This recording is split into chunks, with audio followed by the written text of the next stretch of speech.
شروع اللہ کا نام لے کر جو بڑا مہربان نہایت رحم والا ہے۔ جو چیز آسمانوں میں ہے اور جو چیز زمین میں ہے سب اللہ کی تسبیح کرتی ہے۔ جو بادشاہ حقیقی ہے، پاک ہے، زبردست ہے، حکمت والا ہے۔ وہی تو ہے جس نے ان پڑھوں میں انہی میں سے ایک پیغمبر بھیجے جو ان کے سامنے اس کی آیتیں پڑھتے اور ان کو پاک کرتے اور انہیں کتاب و حکمت کی تعلیم دیتے ہیں۔ اور اس سے پہلے تو یہ لوگ کھلی گمراہی میں تھے، اور ان میں سے اور لوگوں کی طرف بھی ان کو بھیجا ہے جو ابھی ان مسلمانوں سے نہیں ملے، اور وہ غالب ہے، حکمت والا ہے۔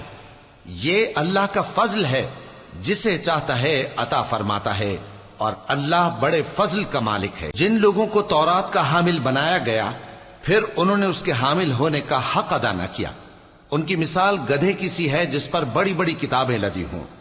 جو لوگ اللہ کی آیتوں کی تکذیب کرتے ہیں ان کی مثال بری ہے، اور اللہ ظالم لوگوں کو ہدایت نہیں دیتا۔ کہہ دو کہ اے یہود، اگر تم کو یہ دعویٰ ہو کہ تم ہی اللہ کے دوست ہو اور دوسرے لوگ نہیں، تو اگر تم سچے ہو تو ذرا موت کی آرزو تو کرو۔ اور یہ لوگ ان اعمال کے سبب جو یہ کر چکے ہیں ہرگز اس کی آرزو نہیں کریں گے، اور اللہ ظالموں سے خوب واقف ہے۔ کہہ دو کہ موت جس سے تم بھاگتے ہو وہ تو تمہارے سامنے آ کر رہے گی، پھر تم پوشیدہ اور ظاہر کے جاننے والے مالک کی طرف لوٹائے جاؤ گے، پھر جو کچھ تم کرتے رہے ہو وہ سب تمہیں بتائے گا۔ مومنو، جب جمعے کے دن نماز کے لیے اذان دی جائے تو اللہ کے ذکر کی طرف لپکو اور خرید و فروخت ترک کر دو، اگر سمجھو تو یہ تمہارے حق میں بہتر ہے۔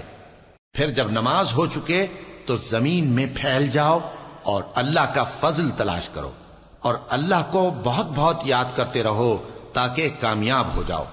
اور جب ان لوگوں نے سودا بکتا یا تماشا ہوتا دیکھا تو ادھر بھاگ لیے، اور اے نبی صلی اللہ علیہ وآلہ وسلم تمہیں خطبے میں کھڑا چھوڑ گئے۔